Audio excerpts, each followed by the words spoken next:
সেক্ষেত্রে নির্বাচন কমিশনার, মুখ্য নির্বাচন কমিশনের গলায় শোনা গিয়েছিল আইন শৃঙ্খলার বিষয়টা মাথায় রেখে কিন্তু তারা দফা ঠিক করবেন।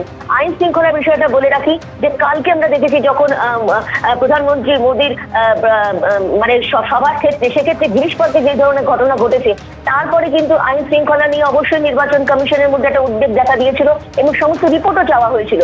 সেই ক্ষেত্রে দেখা যাচ্ছে যে আজকে এই ভোট ঘোষণা হচ্ছে এবং কবে কত দফায় অবশ্যই নির্বাচন কমিশন সেটা বলবে এবং সেটা 2 থেকে 3 দফা হওয়ার কথা এমনটাই জানা যাচ্ছে। তবে পুরোপুরি নির্ভর করছে নির্বাচন কমিশনের সিদ্ধান্তের উপরে, এবং যেহেতু মুখ্য নির্বাচন কমিশনার বলে গিয়েছিলেন যে একমাত্র আইন শৃঙ্খলার উপরে ভিত্তি করেই কিন্তু তারা ঠিক করবেন যে কত দফায় এখানে ভোট করানো যেতে পারে।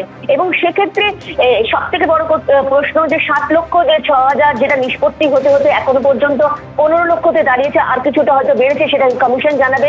সেক্ষেত্রে তাদের কি হবে, নমিনেশন জমা দেওয়া আগে পর্যন্ত তাদের নাম সংযোজন হবে এমনটাই জানিয়েছিল কমিশন। অন্যদিকে জানিয়ে রাখি যে একটা সাপ্লিমেন্টারি লিস্ট বেরোবে, যেটা হচ্ছে এই সপ্তাহে বেরোনোর কথা, এবং সেটাই কিন্তু ফাইনাল লিস্টের সাথে, অর্থাৎ যেটা ফাইনাল লিস্ট বেরিয়েছিল তার সাথেই কিন্তু সংযোজিত হবে, এবং সেটাই কিন্তু নির্বাচন কমিশন জানাবে পরবর্তীতে। এবং সেদিকে আমাদের লক্ষ্য থাকবে যে কতজন এর মধ্যে, আরো কতজন এর মধ্যে সংযোজন করা হচ্ছে ফাইনাল লিস্টে।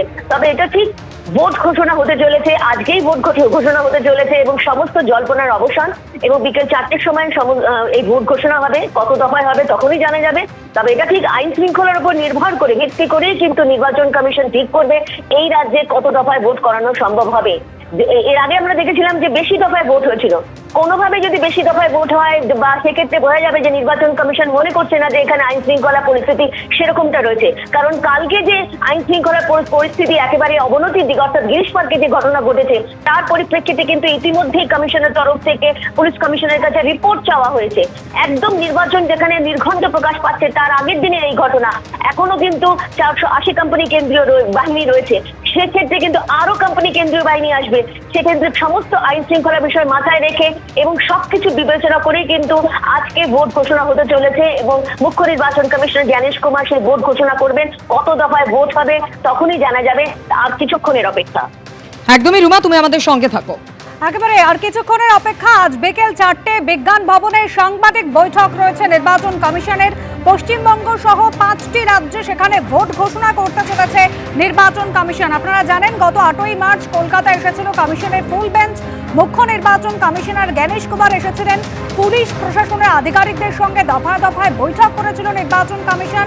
রাজনৈতিক দলের প্রতিনিধিদের সঙ্গেও তারা কথা বলেছিলেন, এবং সেখানে বিরোধী দলের সদস্যরা তারা কিন্তু 1 থেকে 2 দফায় ভোট হোক এরকমই জানিয়ে এসেছিলেন নির্বাচন কমিশনকে।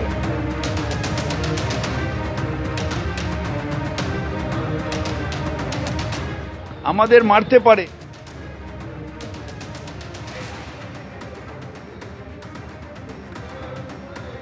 ভোটের সময় পশ্চিমবঙ্গেই শুধু কেন হিংসার ঘটনা ঘটে, এমনই প্রশ্ন কিন্তু তোলা হয়েছিল নির্বাচন কমিশনের তরফ থেকে।